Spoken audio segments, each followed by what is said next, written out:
नमस्कार, मैं राहुल कठेरिया।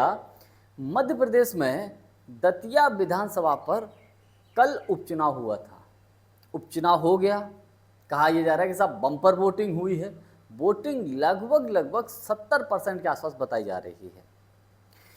दतिया विधानसभा मध्य प्रदेश की जो सबसे हॉट सीटें हैं उन सीटों में गिनी जाती है, क्योंकि यहाँ से भारतीय जनता पार्टी के कद्दावर नेता नरोत्तम मिश्रा जी कई बार विधायक बने हैं, और लेकिन बीजेपी ने इस बार उनका विधायकी का जो टिकट है वो काट दिया, दूसरे किसी व्यक्ति को उनको टिकट दे दिया।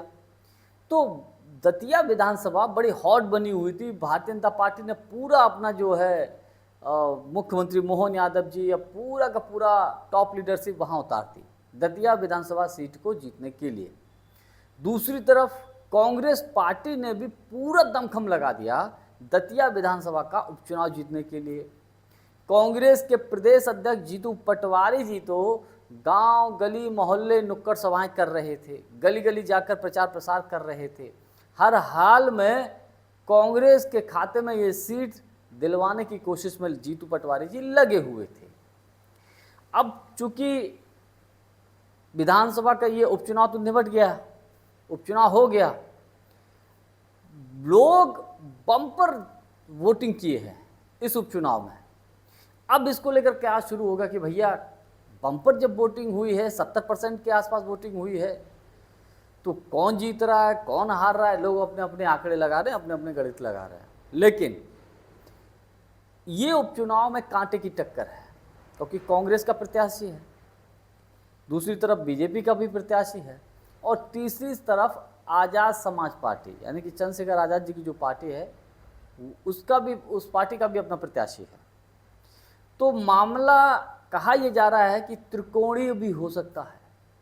अब ये कितना होगा वो तो देखने वाली बात है। कांटे की टक्कर जो है कांग्रेस बीजेपी के बीच में अधिकतर बताई जा रही है, लेकिन आज़ाद समाज पार्टी भी बड़ा इफेक्ट डालेगी, ऐसी तमाम राजनीतिक विश्लेषक या कुछ लोग ऐसी बातें बता रहे हैं। दूसरी तरफ कांग्रेस के प्रदेश अध्यक्ष जीतू पटवारी जी ने खुलेआम ये घोषणा की थी कि उनकी पार्टी को समाजवादी पार्टी के मुखिया अखिलेश यादव जी का भी समर्थन मिल गया है। उन्होंने खुलेआम ओपनली एक मीटिंग में कहा कि अखिलेश यादव जी ने उनसे फ़ोन किया और उनसे कहा कि जो भी मदद होगी हम करने के लिए तैयार हैं, हम सब एक हैं। तो उन्होंने कहा कि कुल मिलाकर समाजवादी पार्टी का भी हमको समर्थन है। एक बड़े वोट बैंक को कांग्रेस पार्टी ने साधने की कोशिश की, जीतू पटवारी जी ने साधने की कोशिश की, और इसका लाभ कांग्रेस पार्टी को दतिया के विधानसभा के उपचुनाव में मिल सकता है।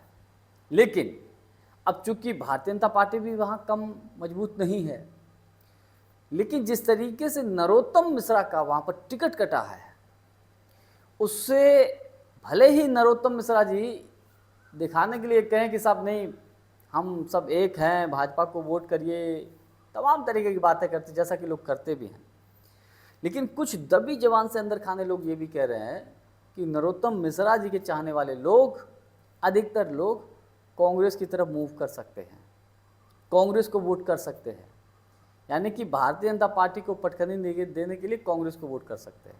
अब सोचिए, और अगर ये खेल हो गया तो कांग्रेस तो जीत गई। अब हालांकि कौन जीतेगा कौन हारेगा ये तो 3 तारीख को पता चल जाएगा, 3 अगस्त को पता चल जाएगा क्या परिणाम रहता है, क्या रिजल्ट रहता है। लेकिन 70% के आसपास जो वोटिंग हुई है उससे ये साबित होता है कि दतिया के उपचुनाव में कांटे की टक्कर हुई है। अब जीत किसकी होगी ये तो 3 अगस्त का आप इंतजार करिए। जानकारी हमारी आपको कैसी लगी कमेंट्स करके हमको जरूर बताइएगा। बहुत बहुत धन्यवाद। नमस्कार।